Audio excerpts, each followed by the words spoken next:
하나님은 우리에게서 멀리 계시지 않는다. 이렇게 제목을 잡았습니다. 우리가 오늘 읽었던 말씀 중에 27절에 있는 표현입니다. 하나님은 우리에게서 멀리 계시지 아니하도다. 이제 그것을 말씀의 제목으로 잡았습니다. 지난주에는 목사님 왜 디모데전서 후서 하시다가 갑자기 사도행전으로 넘어가셨습니까? 아무도 의아하게 생각하지 않겠지만 저는 그것을 이제 규명을 해야겠습니다. 디모데 후서는 이제 지난주의 주제가 뭐였냐? 망령되고 허탄한 신화를 버리는 거. 그러면서 지난주에 최초로 정말 세계 교회 최초로 물리학 기술을 신앙적으로 적용하는 시도하였습니다. 노이즈 캔슬링. 노이즈 캔슬링 기술을 교회에 적용했던 시도를 통해서 망령되고 허탄한 이야기, 다시 말하면 문지방 오가면서 눈살 찌푸리게 하는 그 사상을 지워내는 노력, 그것이 우리 교회가 해야 될 일이다. 이런 하면서 이제 말씀을 나눴죠. 정반대의 파동으로 노이즈를 캔슬하는 것처럼 세상에 허탄하고 망령된 이야기들의 정반대의 주장을 통해서, 그런 말씀의 선포를 통해서 이것을 상쇄시키는 교회가 되자. 기억나실지 모르겠습니다. 그래서 한국 교회 안에, 우리 안에 만연해 있는 그 망령되고 허탄한 신화가 뭐냐? 그래서 세 가지로 성장지상주의, 또 기복주의, 또 개인주의 이렇게 살펴봤습니다. 그래서 이걸 상쇄하려면 성장지상주의에 대해서는 커지기보다는 작아지고 낮아지기 위한 힘씀과 노력이 있어야 된다. 기복주의에 대해서는 내가 무엇을 받는가 보다 하나님께서 나에게 무엇을 요구하시는가, 그것에 눈뜨는 거. 그러니까 세상을 바꾸는 사명에 눈뜨며 살아가자. 그리고 개인주의에 대해서는 우리가 어떤 다른 파동, 정반대 파동은 뭐냐? 나를 꽃피우는 것보다 다른 사람을 꽃피우는 인생이 되는 것, 그것을 시작해야 한다고 하는 이야기. 다 기억나실 겁니다. 오늘은 그 말씀에 이어서 망령되고 허탄한 신화, 지난주가 현대적 적용이었다면 오늘은 그 당시에 가지고 있었던 사람들의 생각을 조금 더 살펴보려고 합니다. 그러니까 2000년 전 바울과 디모데가 있었던, 그들이 망령되고 허탄한 신화라고 말할 때 머릿속에 떠올랐던 사람들의 눈살 찌푸리게 하는 문지방 오가는 이야기가 무엇이었는지, 그리고 그것에 대처하는 바울의 해법이 무엇인지를 오늘 우리가 읽은 이 바울의 설교를 통해서 확인해 보려고 하는 겁니다. 그러니까 지금은 바울과 디모데가 같이 다니고 있는 전도 여행 중에 디모데와 실라보다 먼저 아테네에 도착한 바울이 그들의 도시 안에 우상이 가득한 걸 보고 그 자리에서 사람들에게 했던 설교입니다. 자, 먼저 우리가 생각해 볼 문제가 있는데, 자, 이 설교에는 여러분 문제가 없다는 걸 명시해 두겠습니다. 제가 왜 이렇게 말하냐 하면 신앙생활 오래 하신 분들이 꽤 계세요. 우리 교회 안에. 신앙생활 오래 하신 분들은 아마 이 설교가 바울이 가장 실패한 설교라고 들으셨을 거라 예상합니다. 그 이유는 뭐냐? 많은 목사님들이 그렇게 얘기하는 이유가 뭐냐면 이 설교 후에 바울이 사람들에게 조롱받았다는 표현이 나와요. 읽진 않았는데 30절에 나옵니다. 또 믿는 자들이 많지 않았습니다. 다른 데서는 믿는 자들이 많았거든요.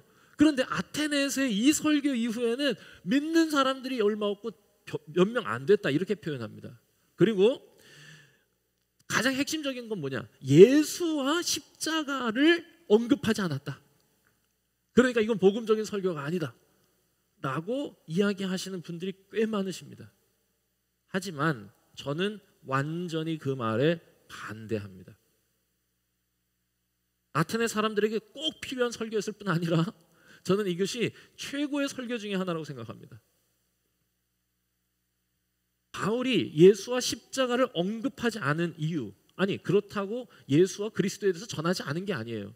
에피쿠로스와 스토아 학파 사람들이 가서 얘가 예수와 그리스도에 대해서 전한다 라고 하는 걸 듣고 얘기를 시작하니까 이미 이 바울은 그걸 전하기 위해서 그 자리에서 얘기를 하고 있던 사람입니다.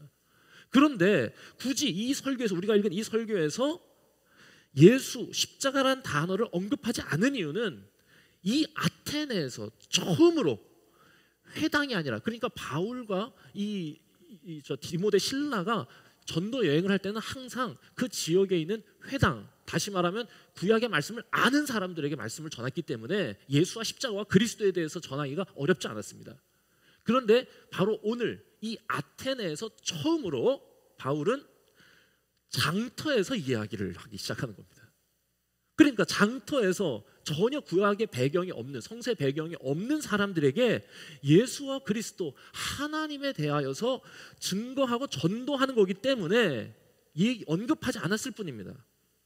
철학자들에게 한 거예요. 그래서 여러분, 이 바울이 선택하고 있는 게 뭐냐?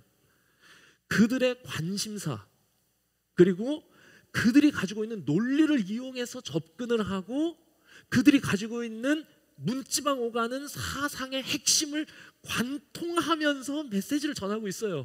저는 이 말씀을 읽으면서 완전 멋지다고 생각했습니다. 완전 멋지다. 이게 뭐가 문제인가? 어디가 잘못됐나? 아니, 잘못이라니? 오히려 배워야 할 선교의 교본 아닌가? 저는 이렇게 생각했어요. 저는요, 여러분은 어떤 설교를 듣고 싶으신지요? 저는 이런 설교를 듣고 싶고 이런 설교를 하고 싶습니다.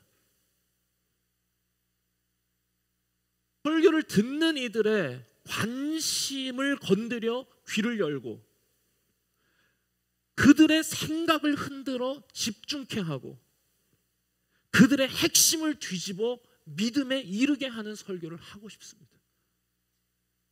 하나님께서 그런 능력을 주시면, 그런 지혜를 주시면 너무 좋겠습니다. 그것이 제 기도의 제목이기도 합니다. 그런데 이게 문제라니요. 그래서 이게 문제가 없다는 걸 오늘 여러분들과 함께 확인하려고 하는 겁니다. 문제가 없을 뿐 아니라 위대한 설교라고 하는 걸. 그리고 이 메시지를 이들뿐만 아니라 우리가 들어야 한다는 걸 우리가 한번 상기하고 싶습니다. 자, 그렇다면 그들에게 전했는데 그들 누구한테 전한 거냐? 에피쿠로스와 스토아 철학자들에게 이야기를 시작하는 겁니다. 자, 그들이 갖고 있던 문지방 오가는 이야기가 뭔가? 이것부터 한번 먼저 살펴보겠습니다. 자, 여러분 이거 잘 들어보세요. 이게 잘 들어보면 별로 문제가 없어 보입니다. 아니, 문제가 없는 수준이 아니라 굉장히 근사하게 들립니다. 윤리 시간에 우리는 다 배웠습니다. 에피쿠로스 학파, 스토아 학파. 그렇죠? 네. 고등학교 졸업한 지 얼마 되지 않은 사람들은 다 기억할 거예요. 에피쿠로스, 쾌락주의, 스토아, 금욕주의. 이거 그냥 외우는 거 아닙니까? 저는 고등학교 때 배울 때 에피쿠로스는 쾌락을 추구하면서 흥청망청 살아가는 사람들이고 스토아 사람들은 금욕을 강조하면서 세상을 등진 사람들이라고 생각했어요. 그런데 여러분, 그냥 시험을 보기 위해서 제가 그렇게 외웠을 뿐 실제로 그들의 생각은 그렇게 쉽게 단정 지을 만큼 무시할 수 있는 게 아니에요. 그들의 생각은 정확히 말하면 현대인의 생각과 닮았습니다. 우리는 다 에피쿠로스고 스토아입니다. 잘 들어보세요. 에피쿠로스가 이야기하는 이 주장의 핵심이 뭐냐? 한마디로 하면 하나님은 충분히 멀리 계시다고 하는 게 에피쿠로스의 주장입니다. 그러니까 그들이 가지고 있는 생각이 뭐냐? 하나님은 충분히 멀리 있다는 거예요.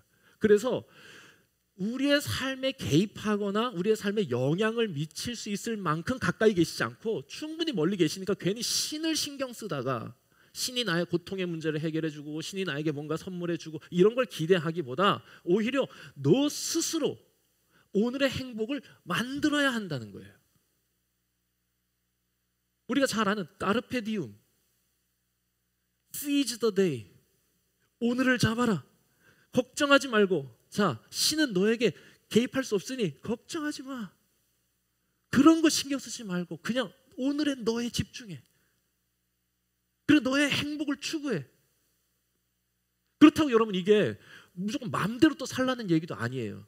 이 에피쿠로스 사람들의 얘기를 들어보면 마음대로 사는 건 안 돼요. 순간적이고 육체적인 쾌락은 더 큰 고통을 초래하기 때문에 그런 것들에선 절제를, 그리고 또한 훈련을 통해서 진정한 행복을 찾아야 한다는 겁니다. 여러분 뭐가 문제입니까? 이게 너무 멋있지 않아요? 진정한 행복을 위해서 윤리의 선을 넘지 말아라. 탐욕의 한계를 스스로 정해서 너의 삶 안에 진짜 행복, 참된 행복을 잡아라. 이게 에피쿠로스의 얘기입니다. 여러분 이게 오늘날 우리가 말하는 거하고 뭐가 다릅니까? 너무 닮았고 너무 똑같잖아요. 그래서 어떤 철학자는 오늘날은 모두가 다 에피쿠로스다라고 얘기하기도 해요. 왜냐? 신이 개입하지 못할 만큼 멀리 있다고 생각하는 에피쿠로스를 닮았다는 겁니다. 그게 우리라고. 여러분, 스토아는 또 어때요? 스토아는 뭐라고 그러냐? 어렵지 않아요. 이게 무슨 학교 강의 지금 듣는 느낌이시죠? 스토아가 가지고 있었던, 그래서 바울이 지금 관통하려고 하는 그들의 생각은 또 뭐였냐? 스토아는 모든 만물의 신의 본성이 다 깃들어 있다고 하는 생각입니다. 범신론에 가까운데, 굳이 저는 이 스토아 학자들이 말하는 걸 오늘날의 표현으로 바꿔서 한 문구로 얘기하라고 그러면 Discover champion in you라고 얘기하고 싶습니다. 네 안에 챔피언을 발견해라, 이거요. Discover champion in you. 너의 안에 있는 발견하지 못하는 아름다운 신성을 일깨우라는 거예요.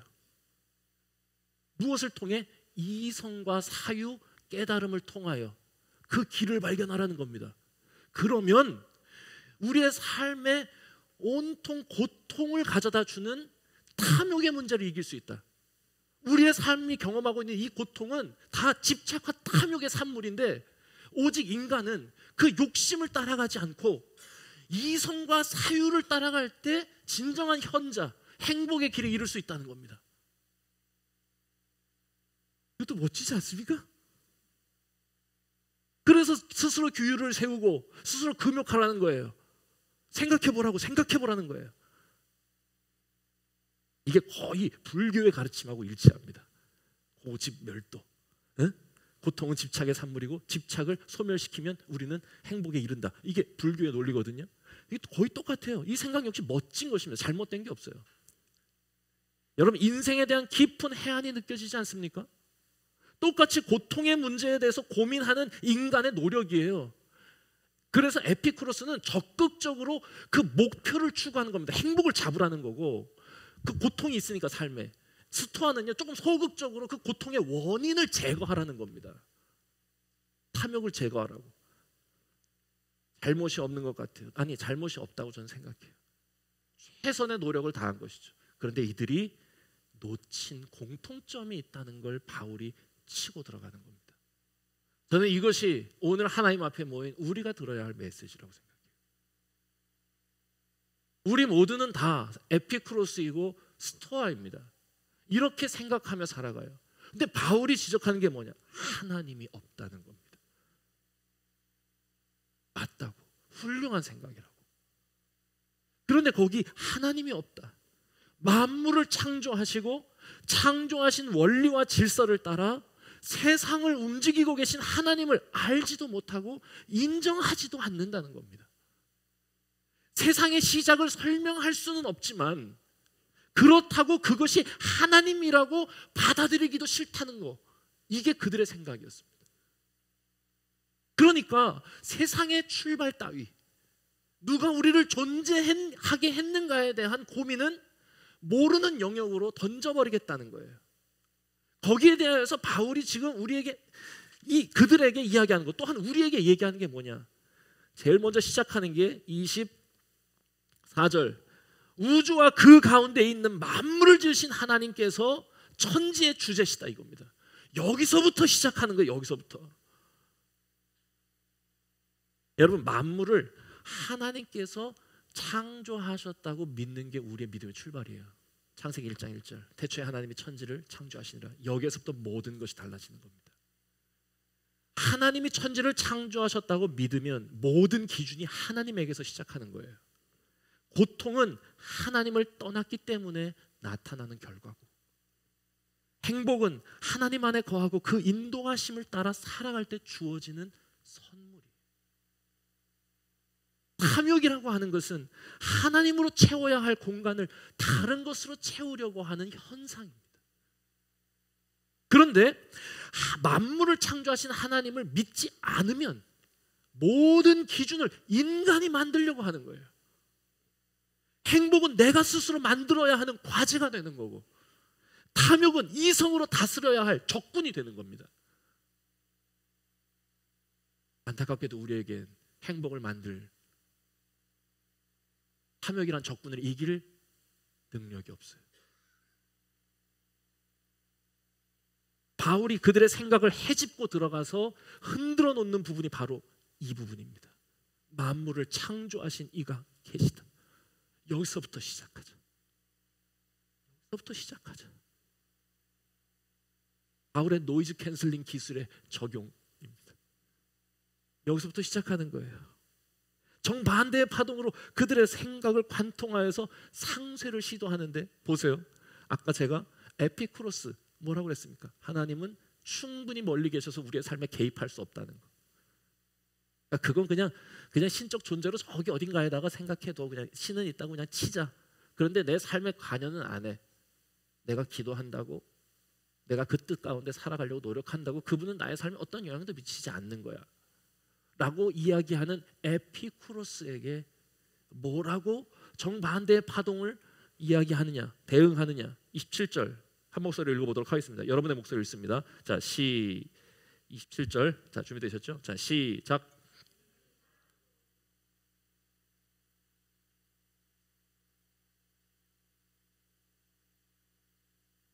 여기가 핵심입니다. 그는 우리 각 사람에게서 멀리 계시지 아니하도다. 누구에게 하는 말입니까? 에피쿠로스가. 하나님 멀리 계시지 않다고 얘기하는 거예요. 하나님은 너희가 생각하는 것처럼 멀리 계시지 않아. 우리의 삶에 영향을 미치지 못할 만큼 멀리 계시지 않는 거야. 하나님 충분히 가까이 계십니다. 서로 당기기에 충분할 만큼 가까이 계시고 하나님의 은총만큼의 간격이 있으니 회개하고 예수 믿고 그에게로 나오라는 거예요. 그러면 그의 은총만큼의 거리를 우리의 믿는 믿음을 통하여 주님께서 우리에게 다가오시고 우리에게 그 은혜를 허락하실 것이라고. 우리의 삶에 개입하시고 우리의 삶의 고통의 문제, 행복의 결핍을 채워주실 거라고. 하나님 없이 그 일을 해결하려 하지 말고 하나님과 함께 이 일을 찾아가 보자고 라고 이야기하는 거예요. 그리고 이어서 스토아에게 이렇게 말합니다. 그 뒤에 있는 이 긴 설교의 내용이 있는데 그걸 제가 조금 단순하게 요약해 봤습니다. 귀를 쫑긋 여시고 눈은 성경을 보시면서 쫓아와 주시면 좋을 것 같습니다. 24절부터 제가 그걸 정리를 해봤어요. 24절부터 쫓아오세요. 하나님은 너희가 하는 것처럼 인간이 무언가를 드려야 할 존재가 아니라 인간에게 모든 것을 주시는 분이다. 그러니 우리가 할 일은 신을 만들어 이용하는 것이 아니라 하나님을 더듬어 발견하는 것이다. 27절 너희는 신을 만들지만 실은 하나님이 우리를 만들었다는 걸 알아야 한다. 우리로부터 신이 나온 게 아니라 하나님으로부터 우리가 나온 것이다. 28절 29절 그러니 이전 것 문지방 오가는 이야기를 버리고 새로운 믿음에 도전해라. 그분 죽음에서 죽음을 이기고 부활하시고 다시 심판의 날에 오실 그분을 믿고 나아가라. 이것이 바울의 설교였습니다. 이제 다시 저를 보시면 됩니다. 스토아가 가지고 있었던 그냥 우리가 다 신이야. 너 스스로 신이 될 수 있어. 아니 이거 너무 과격하게 말한 거예요. 스토아는 이렇게까지 말하지 않습니다. 그렇지만 어쨌건 인간의 이성과 사유가 모든 것에 앞장선다고 생각하는 거예요. 아니에요. 우리보다 앞서시는 분이 계시다는 걸 알아야 돼요. 하나님이요. 이 겸손이 삶의 모든 것을 다르게 만드는 거예요. 결국 바울이 말하고자 하는 메시지의 핵심이 뭐냐? 하나님 없이 하나님을 떠나 살고자 하는 어리석은 시도를 멈추라는 거예요.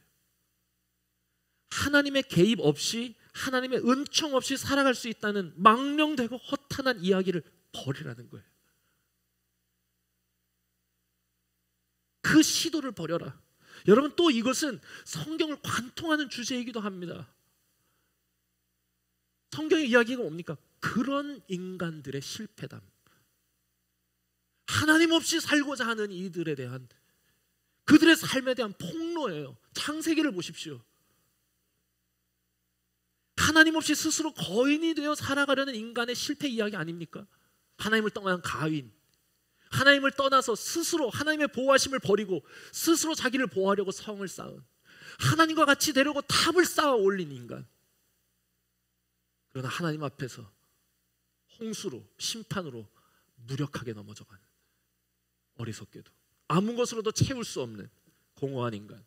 여러분, 그 뒤에 나오는 아브라함과 이삭과 야곱과 요셉의 이야기도 마찬가지 아닙니까? 그런 인간으로 살아가던 이들이 어떻게 바뀌어 가는지를 우리에게 보여주는 이야기예요. 아브라함은 대단한 믿음의 사람이고 이삭과 야곱은 처음부터 믿음의 모범이었다. 아닙니다. 성경을 읽어보십시오. 바뀌는 이야기예요. 그런 인간이 어떻게 바뀌어 가는지. 여러분, 야곱이라고 하는 인간을 보십시오. 이사야서에서는 야곱을 아예 이렇게 표현합니다. 버러지 같은 야곱이라고. 그냥 야곱은 버러지라는 거예요. 버러지. 그게 성경에 하나님의 평가예요, 야곱에 대한. 그런데 그런 버러지 같은 인간이 바뀐다는 이야기. 어떻게 바뀌는 겁니까? 야곱은 그냥 에피쿠로스 그 자체입니다. 에피쿠로스가 인카네이션 한 거예요. 그냥 하나님의 도움 없이 모든 것을 나의 노력으로 쟁취하겠다고 하는 사상. 형의 축복권도 내 힘으로 뺐고, 아내도, 성공도, 재산도 온통 하나님의 개입 없이 내 힘으로 다 해보겠다고 했던 인간. 그러나 그것으로도 채워지지 않는 인간의 공허함을 이야기하는 것. 그리고 마지막 순간 야복 강가에서 하나님과 씨름하면서 자신을 성찰하는 이야기. 너의 이름이 무엇이냐? 그 전에는 에서라고 속였던 그가, 저는 야곱입니다. 에피쿠로스입니다. 그래서 하나님께 새 이름을 받는 거예요. 이제 내가 너를 이스라엘이라 하겠다. 하나님 없이는 살 수 없다고, 하나님께서 저에게 복을 주시지 않으면, 은혜를 주시지 않으면 저는 더 이상 살아갈 수 없다고 하는 인간의 고백을 들으시기 원하시는 하나님의 마음이 담겨있는 순간이에요.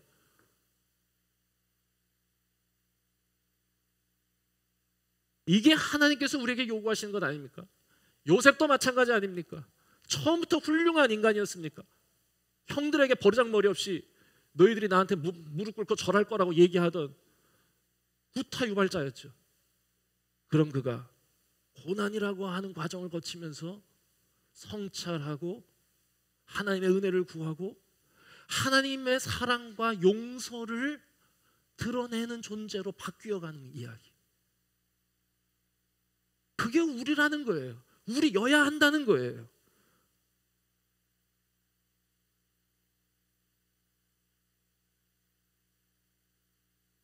여러분은 하나님의 은혜가 우리의 삶에 개입할 수 있다고 여러분 믿으십니까? 그것이 우리를 다르게 하는 거예요. 하나님은 충분히 가까이 계셔서 은총만큼의 거리를 두고 우리가 주님께 다가가기를 기대하고 계신 겁니다. 항상 더 사랑하는 쪽이 더 다가오게 돼 있어요. 하나님은 끊임없이 우리를 향해 다가오고 계신 분이에요. 저 하늘에서 이 땅 가운데로 우리에게로 문을 두드리고 계신 것입니다. 우리를 더 사랑하시기 때문에 탕자의 이야기에 아버지가 아들보다 먼저 아들을 발견합니다. 회개하고 아버지를 찾아 나오는 고개 숙인 아들의 모습을 어떻게 아버지가 먼저 발견하겠습니까?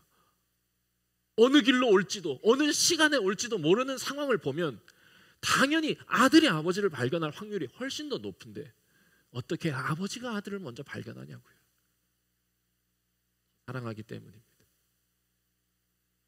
그렇게 우리에게 다가오시는 거예요. 우리의 삶에 개입하시기를 기대하시는 거예요. 저는 이것이 신앙이라 믿습니다. 설명할 수 없는 부분을 우연이나 치부하지 않고 하나님의 완전한 계신 말씀을 믿어 하나님이 그렇게 우리를 창조하시고 우리의 삶을 인도하고 빚어주고 계신다고 고백하는 거예요. 저희 어머니는 10년 전에 경희대학교 병원에서 거의 돌아가실 뻔하였습니다. 그냥 거기서 병원에서 돌아가실 것 같아서 병원에 서약서 쓰고 나오셨습니다. 집에 가겠다고. 집에 오셔서 하신 일, 병원에서 링거 맞다가 죽는 것보다 집에 와서 말씀 읽다 가고 싶다. 여러분 무슨 일이 일어났겠습니까? 보셨죠? 저희 어머니? 저희 친어머니 맞습니다. 여전히 살아계실 뿐 아니라 이전보다 더 건강하세요. 말씀 읽으시다가 완전히 새롭게 하시는 하나님의 은혜를 경험하셨어요. 제가 정확히 기억하는지 모르겠지만 우리 박진성 전도사님 20대 후반에 말기 암으로 돌아가실 뻔하였습니다. 기도하던 중에 몸에서 전기가 흐르는 것 같은 경험을 하고 다시 검사했을 때 암의 근원이 사라졌습니다. 꼭 병이 낫는 이야기가 아니라 해도 하나님이 우리의 삶에 나의 선택보다 앞서서 개입하고 계시다고 하는 믿음, 여러분 우리가 그거 있어야 됩니다. 여기 우리가 함께 예배하는 우리 모두들, 여러분 가운데 누가 우리의 노력을 통해서 이곳에서 예배하는 분 계십니까?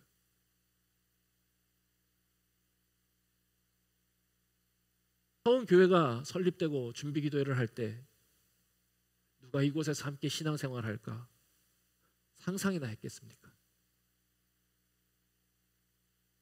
하나님의 계획하심과 인도하심, 개입하심의 결과 아닙니까? 우리는 지금까지도 그랬고 앞으로도 우리의 인생은 그럴 것입니다. 정리하겠습니다. 하나님은 에피쿠로스나 스토아가 이야기하는 문지방 오가는 눈살 찌푸리게 하는 이야기와는 달리 우리에게 충분히 가까이 계시고 우리를 만드셨기에 우리를 인도하실 수 있는 분이 맞습니다.